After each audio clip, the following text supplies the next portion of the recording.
Most people think seeing is automatic and that we all see the same thing. But my work with creative leaders and radical innovators has taught me that no, that's not true.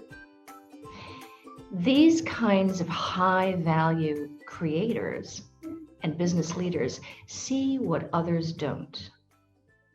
So I'd like to share some stories with you from design thinking and lateral innovation or fusion.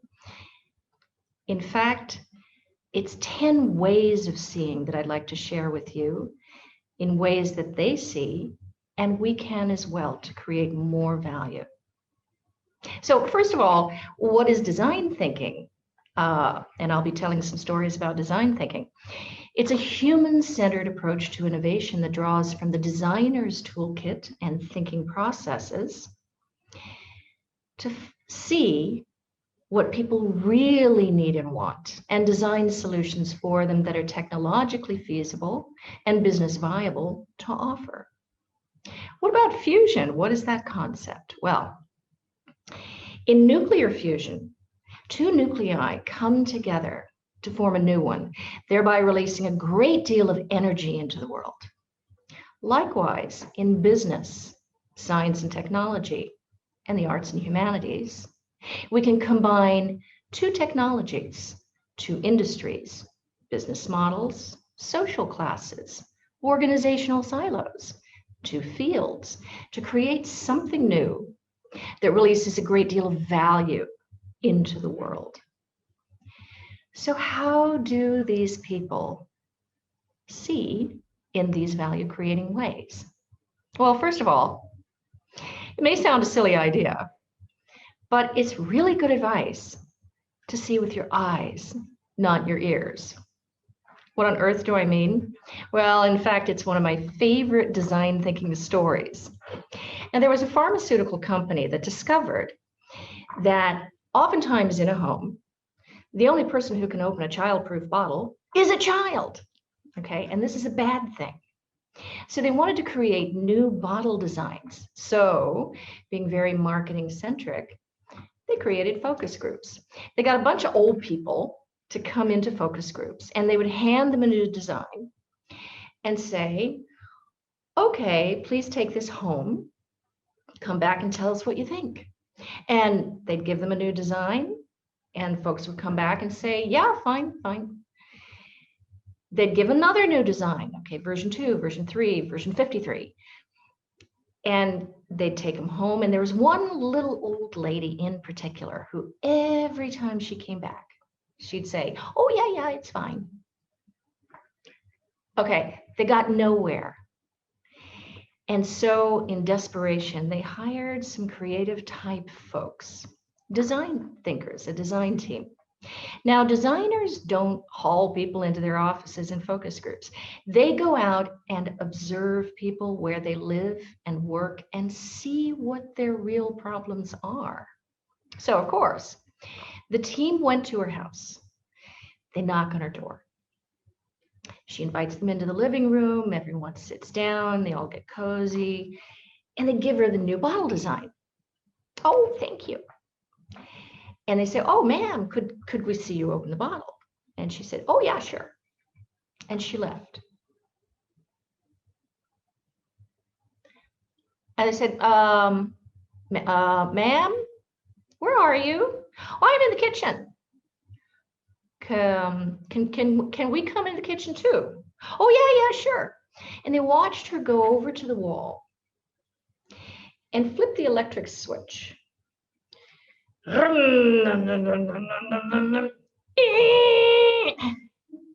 And she looks inside the bottle.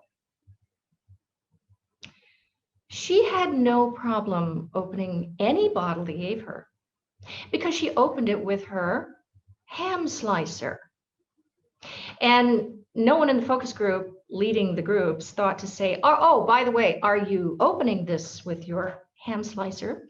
And she didn't think to tell them that, yeah, of course, I open it with my ham slicer. It doesn't matter what you give me. So what's the lesson? The lesson is don't just listen to what people tell you, because they don't know what to tell you, and you don't know the questions to ask. you'll have to go and see them where they live and work. So my question for you is, when was the last time you got out of your office and spent time with clients and customers where they work and use your services? When will you? Second story for today is also from design thinking. Not only do design thinkers get out and see for themselves with their own eyes, well, where do they go? Okay, so they decide to go partly based on extremes. So if you have to look at the mainstream users, you're going to have to look at a lot of them. And you're only going to see subtle differences between them. But a really good idea is to look at the lows and the highs. Look at people who have a terrific amount of trouble with your products and services and really hate them, so you can easily see the problems. Look at your super users who love your products and services and love you, and use them in innovative ways that you can share with other people. How about an example? Okay, let's do an example. So there was a kitchen tools company that made everything cheaper and cheaper and cheaper. And there was just no way to go further along that route, and they were going to go bankrupt. In a last-ditch effort to save the company, they hired designers. Okay, a little late, but better late than never. So the designers said, well, look, we want to see lows and highs, find the problems and opportunities, see them for real, and then do some good design work to offer things people really need and want. So who has trouble with kitchen tools on the low end? Okay, every time I ask in a face-to-face group, at least somebody comes up and says, men.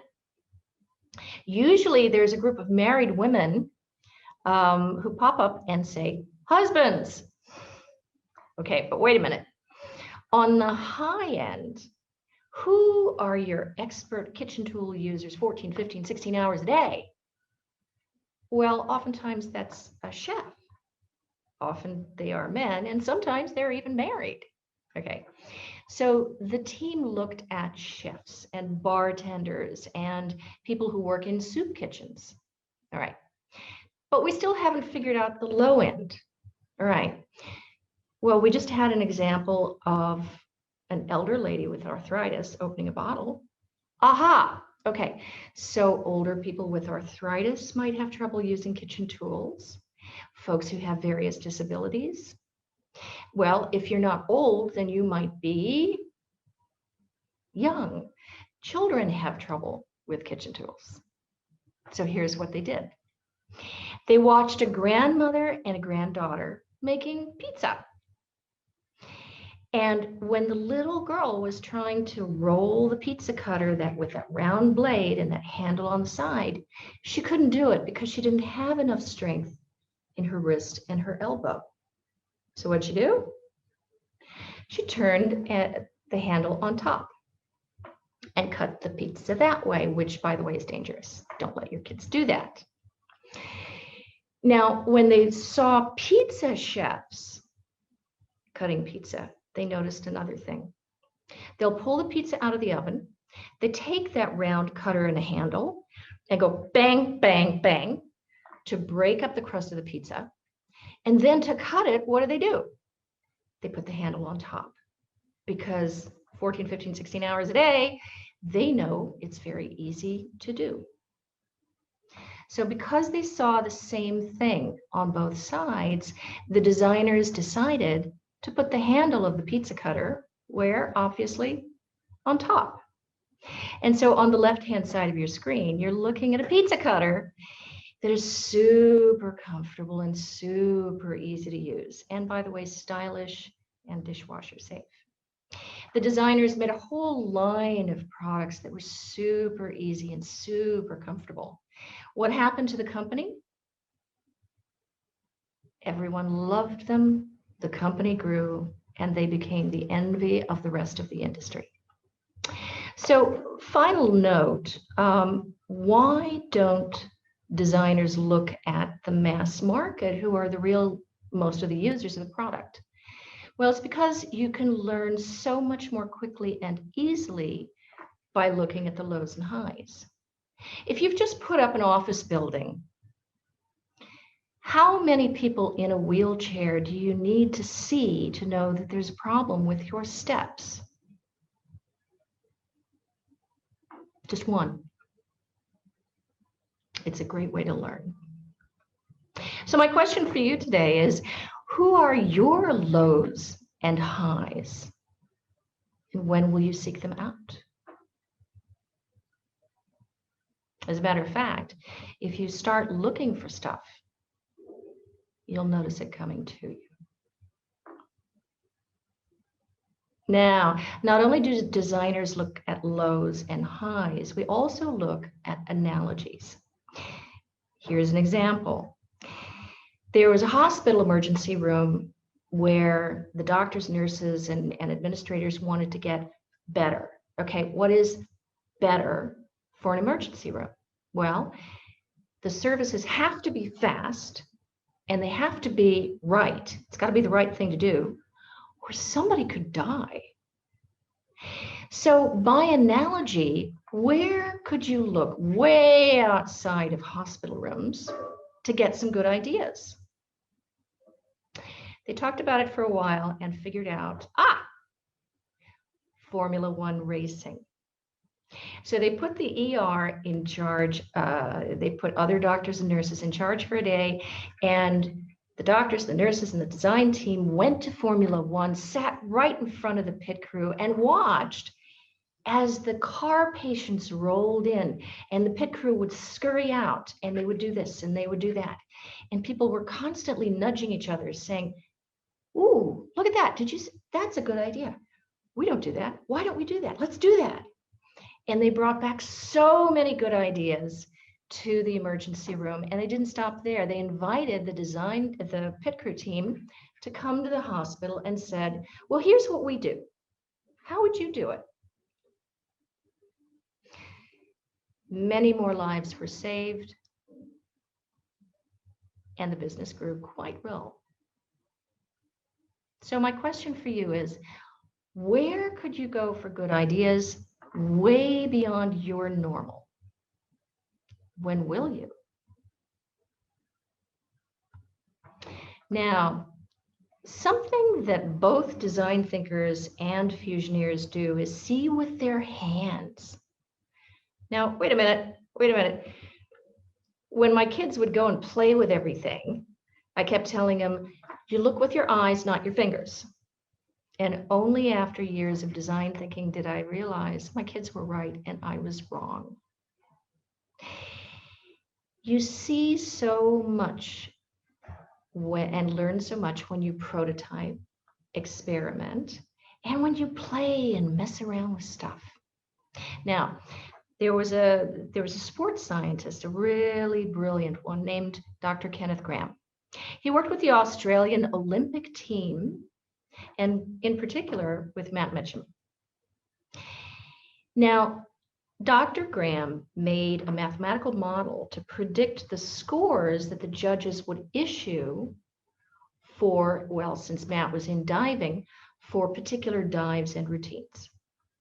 Now, there were a couple of error terms, things he couldn't quite predict, and he couldn't quite figure out why. He was thinking about it and played around with it, and he discovered that the error terms were thus. Judges would award higher scores than he expected when it was a hard dive.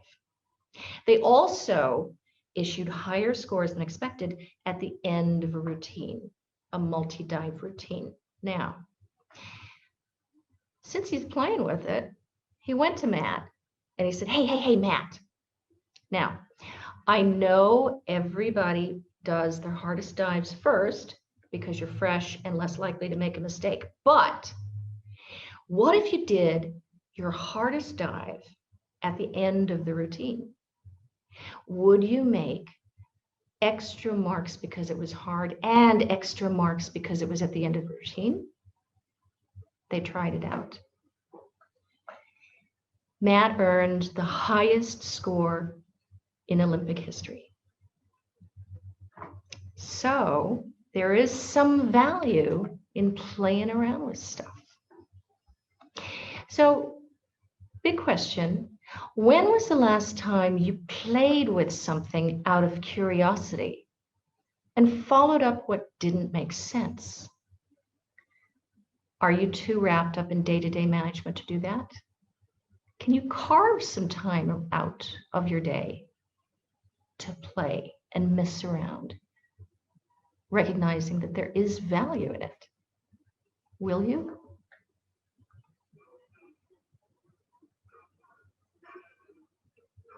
Now, the next story is of someone who saw something really big. It's Arun Abbey. He co-founded IPAC Securities with some friends of his. He saw big trends of globalization of the financial markets and products and services and deregulation of the Australian market in particular. He saw these two waves were going to crash together into a populace that was not educated to make choices about their own financial future. So who can you go to for advice? Well, of course, there were financial advisors, but the business model at the time was that those advisors are paid a commission for the financial products and services they sell. That's a conflict of interest. They're not rewarded for taking care of the client. They're rewarded for selling. Arun said, this is really wrong. And his friends agreed with him, and they together created IPAC Securities, which crafted a totally new business model whereby clients would pay for independent financial advice and management geared towards managing assets for the benefit of the client, not a salesman. It took a while for that new business model to take root.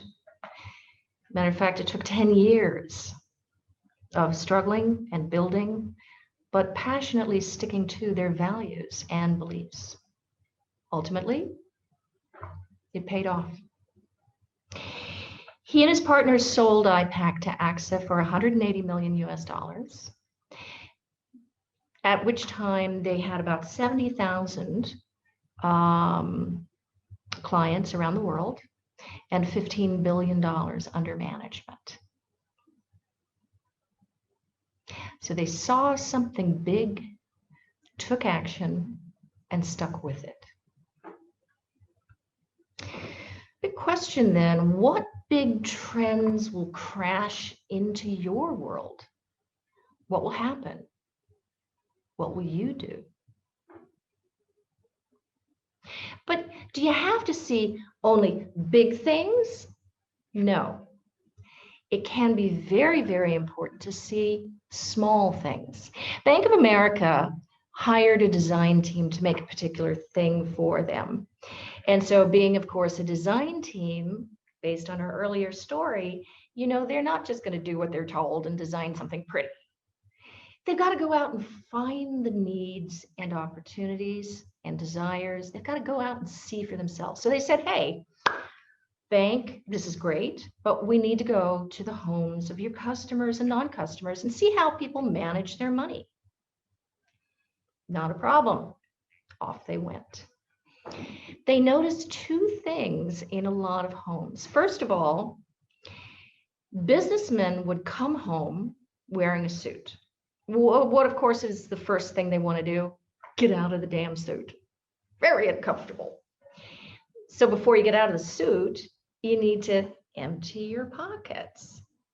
So the guys would take all their change out and put them in jars. The unmarried ones, I think, do put the stuff in a drawer or on a tabletop. But if you're married, you'll learn to put it in a jar. Now, the design team looked at the jar in one home and thought, I wonder how much money is in that jar. And home after home, they saw more jars. And they thought, I wonder how much money is in jars all over the nation. Oh my goodness. They noticed another thing too. When people wrote checks to pay bills, and indeed people actually still do this, I know it's unbelievable, they would round up the amount owed to, say, the phone company. So if the phone company is asking for $94.87, a lot of people write a check for $95. It's easier to write the check, easier to do their bookkeeping. And if they miss a payment, they can always say, oh, no, take please take off the penalty. I always overpay you. Fair enough.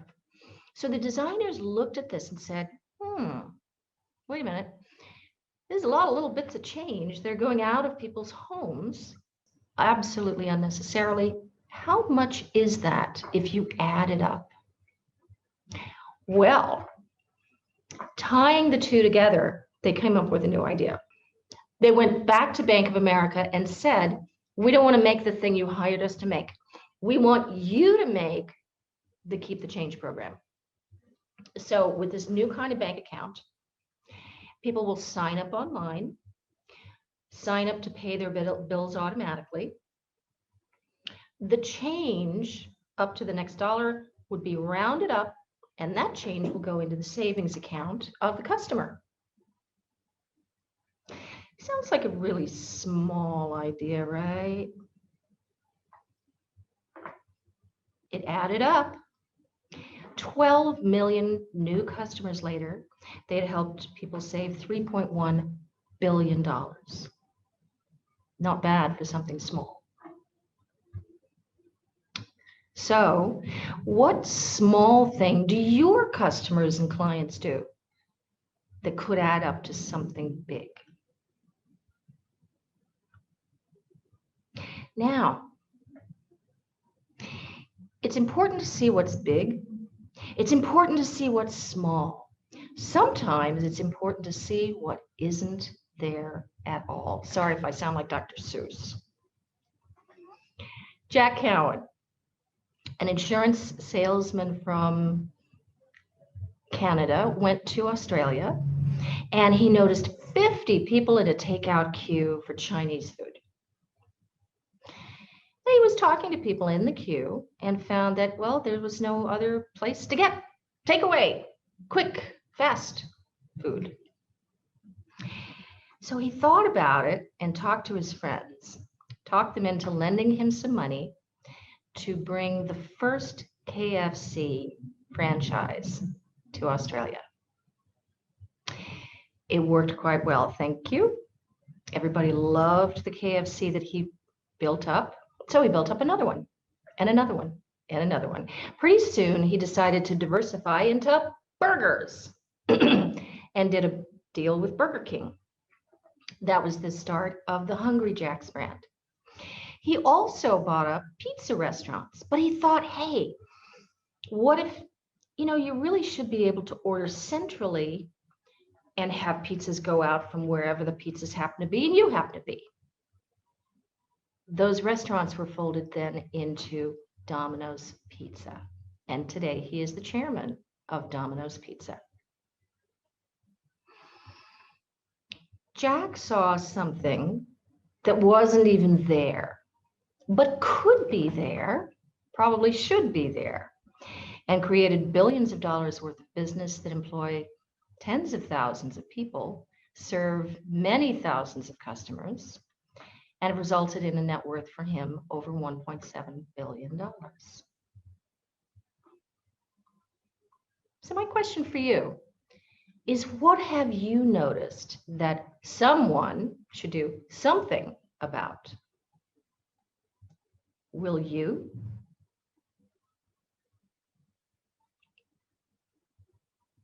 Another person who shuts his eyes in order to see with his imagination is painter Paul Gauguin.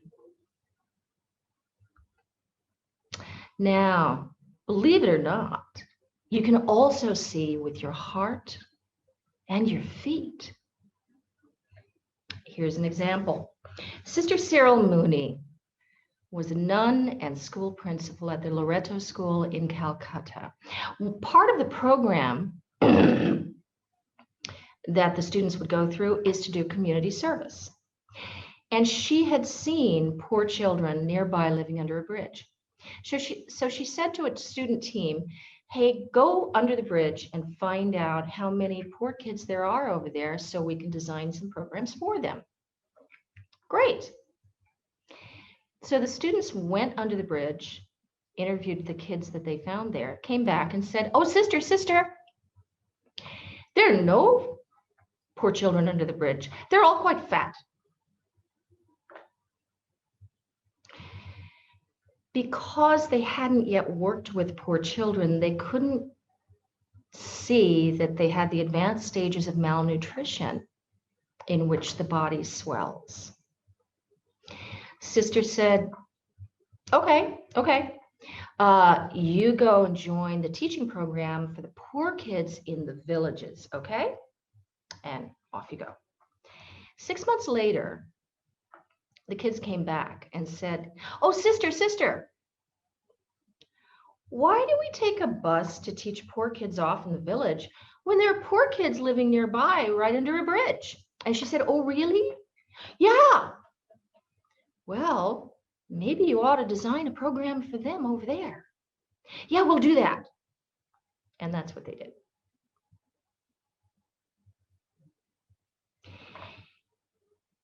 You'll never extend your reach until you have the heart to go out and do so.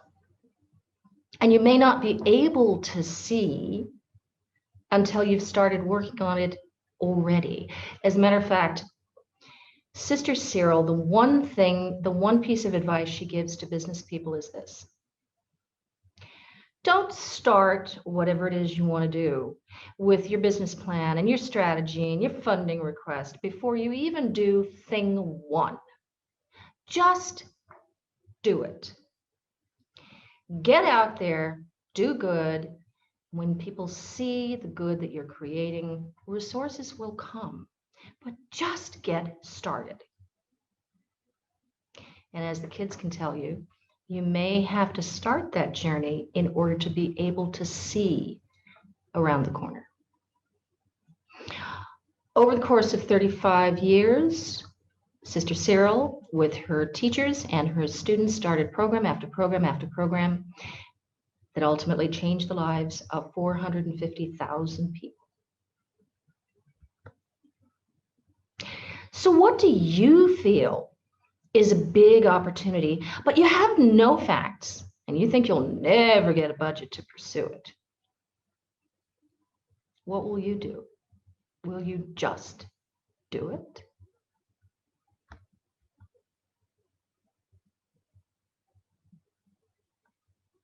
Second to last story here.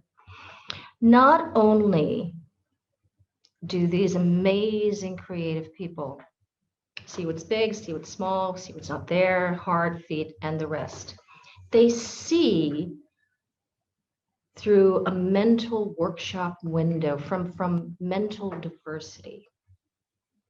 Let me give you an example. Dr. Karen Stevenson, when she was studying her undergraduate, she learned art and quantum chemistry. And her friend said to her, you're taking what? What kind of a job are you going to get with that? And she said, well, hey, it's a liberal arts college. Can't I study what I want? Yeah. Fine. Interestingly, in the art program, one of the tests they gave to the art students was to identify the artist and the year of a painting based on its brush strokes of part of a painting. And Karen was able to do this 100%. At first, with that first test, she said, oh, isn't that fantastic? Just got lucky, I guess. Following year, they give the test again with new paintings, 100%. She is a master recognizer of patterns, honed with her art education. Now, when she graduated, she didn't become a commercial artist. She actually did become a chemist. And she was on the mezzanine of the chemistry building one day and looked down and saw people moving in a pattern she recognized from molecules interacting in quantum chemistry. Oh my gosh, what a eureka moment, big eureka. She said, this is incredible. It's the same thing. Could there be a unified theory of interaction, whether it's a person, a chemical, or whatever? She was absolutely smitten with the idea, quit her job, went back to graduate school, and studied anthropology, mathematical modeling, computer programming, business consulting. Now, her advisor sat her down one day and said, you know, Karen, you really need to focus. And she said, what? I don't understand. This is insane. I am focused like a laser beam on one thing. I'm just borrowing from different disciplines to do it. And learn and borrow and create, she did. She created some of the base mathematics that's used in social network modeling. She crafted a software program and algorithms to do social network modeling and made a company, Netform, which was called by CIO magazine one of the 100 most innovative firms in the world. She helps Merrill Lynch do the analysis of their employee networks. Her work was featured in Malcolm Gladwell's The Tipping Point.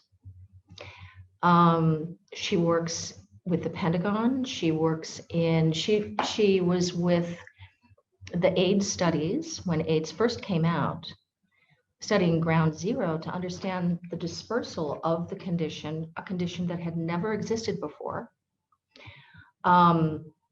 Big data, security, cybersecurity,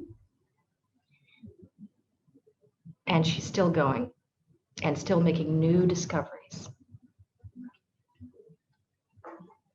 What would you create by combining very diverse parts of yourself and your interests? Are you diverse or would like to be? Final story. George Kologos. George was around at the beginning of popularization of the internet. And he also had a friend who had a spa and beauty products business. And he noticed how harried and time-strapped her clients were, these professional women.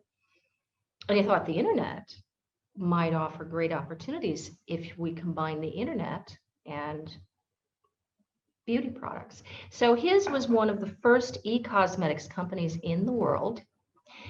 He combined the technology people, the creatives, the business, and grew it. But it wasn't ultimately what he wanted it to be. It was a little early. So he did shut that one down. And later on, he saw great potential doing the same thing, but with menu ordering. So for any of us who just this past week have ordered Grab Food, Food Panda, Deliveroo, or all the rest, he and his creative team got together and combined restaurant ordering from multiple restaurants over the internet and crafted a business model out of that. George pulled together the creatives, the design team, the strategic vision, and so much more. Did it work? Yeah, you have them to thank for doing the groundwork in this industry. And Menulog IPO'd for $850 million. Not bad. So he had taken vision and learning from one experience and did it again in a different context. and better than he ever could have if he hadn't done the first one. So my question to you then is, what have you failed or succeeded and learned from? Frankly, it could be your next big success. So, is seeing important? Do we see differently? I think we probably all agree that yes, we see differently. Is it important? Well, let's think about it. The first story was seeing with your eyes, not your ears, the pharmaceutical bottles. That project produced safety for millions of people because they got out and saw with their own eyes. Seeing with extremes as a design thinker in the kitchen tools company made the company grow instead of going bankrupt. Seeing with analogies, the hospital emergency room and Formula One saved many lives and made a healthy business. When Kenneth Graham was seeing with his hands and playing around with models, the result was the highest score in Olympic history. Seeing what's big was the start of a $180 million company and $15 billion under management in Australia. Seeing what's small at Bank of America led to 12 million new customers and $3.1 billion saved. Seeing what wasn't there, but maybe should be there, led to billions of dollars of business founded by Jack Cowan and $1.7 billion in personal net worth. Seeing with her heart and her feet, just do it, meant that 450,000 lives were changed by Sister Cyril and her colleagues. Seeing with a diverse mind, crafted in art and quantum chemistry, ultimately led to one of the 100 most innovative companies in the world, according to CIO magazine. And seeing and learning and working, trying out, then doing it again in a new context, led to an $850 million IPO for Menulog. So my big question for you is, what do you see? Now, you should note that none of these people did everything by themselves. You don't create billions of dollars worth of business by yourself. Do you have a friend to see it with? And do others help you see? Do you help them see? Thank you. For more stories of seeing and innovation, feel free to run over to the multimedia book, Innovation Through Fusion, and come and visit us at SP Jain School of Global Management.